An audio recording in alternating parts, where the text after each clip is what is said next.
This is Autoline Daily, the show dedicated to enthusiasts of the global automotive industry. Polestar is the electric car company that was carved out of Volvo and is owned by Geely. But to maintain its independence, it's going to go public. And like just about every other EV startup, it's going to do a SPAC. Polestar expects to raise about $1 billion and have a market cap of about $20 billion. It's going to invest the money it raises in 3 new models that will debut in 2024. It certainly has ambitious goals, but we'll see if it can hit them. It sold about 10,000 cars last year, but expects to boost that to 290,000 by 2025. We think one of those new models will look a lot like the Precept concept car that won all those Eyes on Design awards from a jury of global automotive designers. Speaking of Geely, it's going to jump into battery swapping stations with both feet. Geely has a subsidiary called E-Energy that makes the stations, which it claims can swap out batteries in 60 seconds. It can handle vehicles with wheelbases from 106 to 122 inches. Geely says it will build 5,000 swapping stations, and here's where it gets interesting. Geely says it's going to install them on a global basis. Battery swapping is being developed in China with generous government subsidies. But if Geely can make it financially viable in other countries, it could be a game changer for EV adoption. And sticking with China, the tiny Wuling Guang Mini EV continues to remain red hot there. The automaker sold more than 41,000 in August, a new monthly record. That brings its year-to-date sales up to nearly 250,000.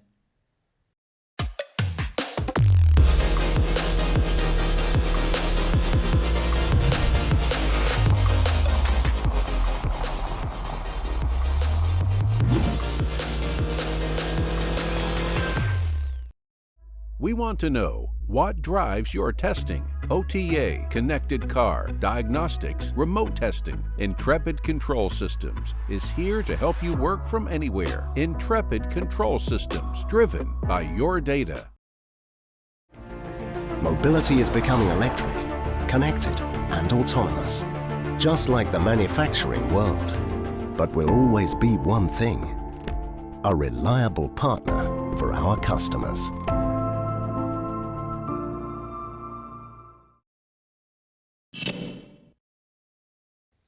Nissan is getting an all-new van called the Townstar for the European market that will replace the NV250 and ENV200.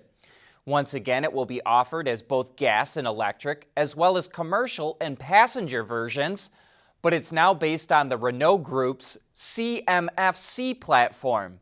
The EV features a 44 kilowatt-hour battery pack that's expected to return 285 kilometers or 177 miles of range based on the WLTP test cycle. The other setup is a 1.3-liter gas engine that produces about 130 horsepower. It will be able to carry up to 800 kilograms, tow up to 1,500 kilograms, and in terms of space, the Townstar has up to 3.9 square meters of cargo volume. And let's wrap up on the interior, which looks pretty basic and utilitarian, and is highlighted by an 8-inch touchscreen mounted high on the dashboard. Nissan has not revealed exactly when the Townstar will go on sale. The chip shortage doesn't seem to be having an impact on Tesla's production in China. Reuters reports the automaker is expected to build 300,000 vehicles in the first 9 months of the year. The plant makes the Model 3 and Model Y, and its momentum will likely continue for the rest of the year. Last month, an official in China said Tesla is expected to build 450,000 vehicles this year in the country. In other Tesla factory news, it just broke ground on its new Megafactory in California. It's being called the Megafactory because it will produce its Megapack battery system, which is meant for utility-scale energy storage. It's Tesla's first facility dedicated to making the Megapack. And in our last bit of Tesla news, The company upgraded Autopilot to slow down when it detects emergency lights. The feature is for Model 3s and Model Ys equipped with Autopilot, and it works at night. A message is displayed on the touchscreen informing the driver of the slowdown, and a chime is emitted to remind drivers to keep their hands on the steering wheel. Once the system no longer detects the lights, it automatically resumes the previously set cruising speed. While Tesla didn't say it, this update is likely a response to NHTSA's investigation into Tesla's crashing into parked emergency vehicles while operating on autopilot.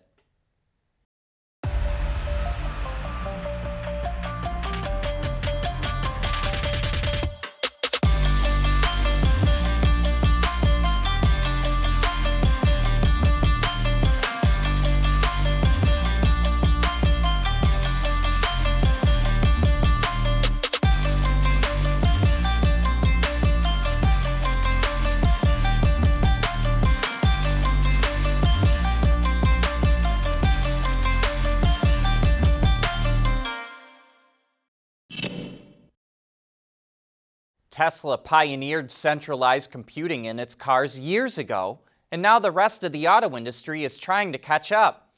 But it hasn't been easy for them. Traditional automakers have legacy systems to work through, and that's where the supplier Continental AG sees an opportunity. Centralized computing uses a powerful microprocessor and a backup to do most of the computing in a car rather than have chips in every component. General Motors, Ford, and Mercedes-Benz have new electronic architectures in their latest vehicles that use just about 5 major computing modules, but they still don't go all the way with centralized computing. One reason is they want to stick with proven safety modules that are validated and reliable.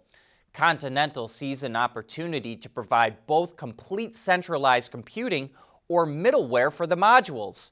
But the future is with centralized computing.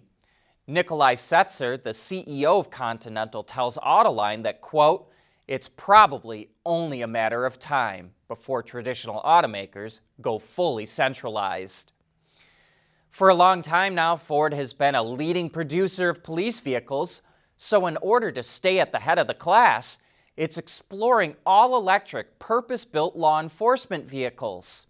It recently submitted a test vehicle based on the Mustang Mach-E to be evaluated by the Michigan State Police in the areas of acceleration, top speed, braking, and high-speed pursuit, as well as emergency response handling. And it just became the first EV to pass that test. But it's not just doing this in the U.S.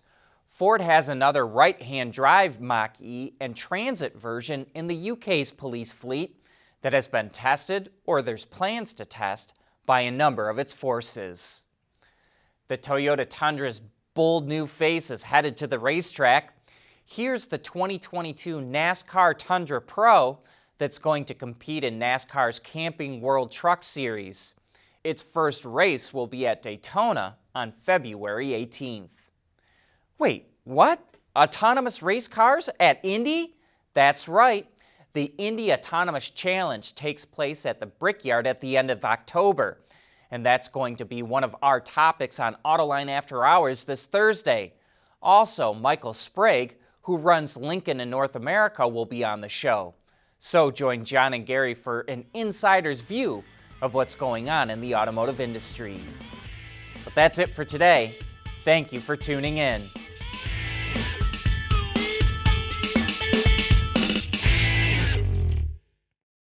Autoline Daily is brought to you by Bridgestone, solutions for your journey. Intrepid Control Systems, over-the-air engineering, boost your game. Scheffler, we pioneer motion. And by Magna.